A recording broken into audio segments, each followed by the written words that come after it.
बिबट्यांचे हल्ले रोखण्यासाठी सरकार जंगलात 1 कोटींच्या शेळ्या बकऱ्या सोडणार. काही बिबटे आफ्रिकेला पाठवण्याचा प्रस्ताव गणेश नाईक.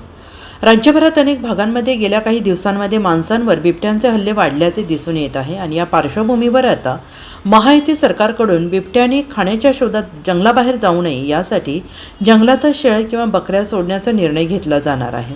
अधिकृतरित्या या निर्णयावर मंजुरीची मोहर उमटली नसली तरी पुण्यातील काही भागांमध्ये बिबट्यांना खाण्यासाठी शेळ्या किंवा बकऱ्या सोडण्यात आलेल्या आहेत अशी माहिती राज्याचे वनमंत्री गणेश नाईक यांनी दिली आहे. ते नागपूरमध्ये प्रसारमाध्यमांशी बोलत होते. बिबट्याच्या मानवी वस्तीवरील वाढत्या हल्ल्यांविषयी वनमंत्री गणेश नाईक यांना विचारणा करण्यात आली. यावर प्रतिक्रिया देताना गणेश नाईक यांनी म्हटलं आहे की हिंस्र प्राण्यांना जे भक्ष्य पाहिजे ते भक्ष्य जंगलात उपलब्ध राहिलेलं नाही. प्रत्येक जिल्ह्यामध्ये बिबट्यांना खाण्यासाठी शेळ्या किंवा बकऱ्या गळ्यात टॅग घालून सोडण्याचा आमचा विचार आहे.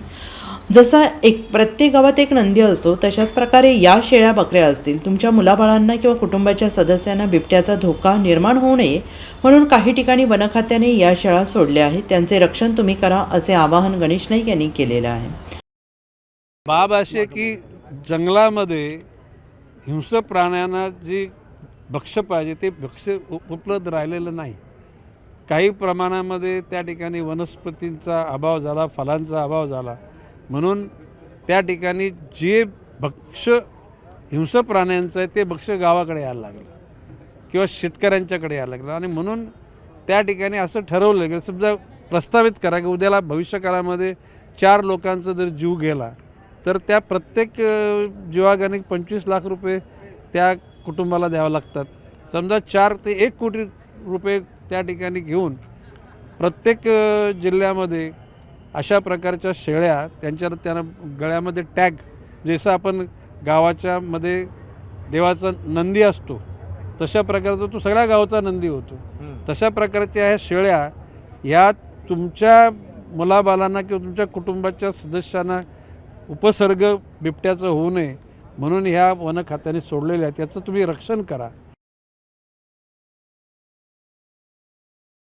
शेळ्या ह्या तुमच्या मुलाबालांना किंवा तुमच्या कुटुंबाच्या सदस्यांना उपसर्ग बिबट्याचं होऊ नये म्हणून ह्या वन खात्याने सोडलेल्या आहेत. याचं तुम्ही रक्षण करा.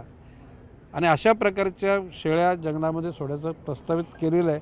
आणि पुणे जिल्ह्यामधल्या जुन्नर, आंबेगाव, शिरूर या तालुक्यामध्ये ती सुरुवात केली असं माझं मत आहे. आणि अशा प्रकारचे प्रामुख्याने पुणे जिल्हा, अहिल्यानगर आणि नाशिक जिल्हा, कारण भविष्यकाळामध्ये कुंभमेळा येणार आहे आणि म्हणून त्या ठिकाणी अशा प्रकारच्या हिंस्र प्राण्यांचा वावर तिथं राहू नये म्हणून वन खातं सतर्क आहे.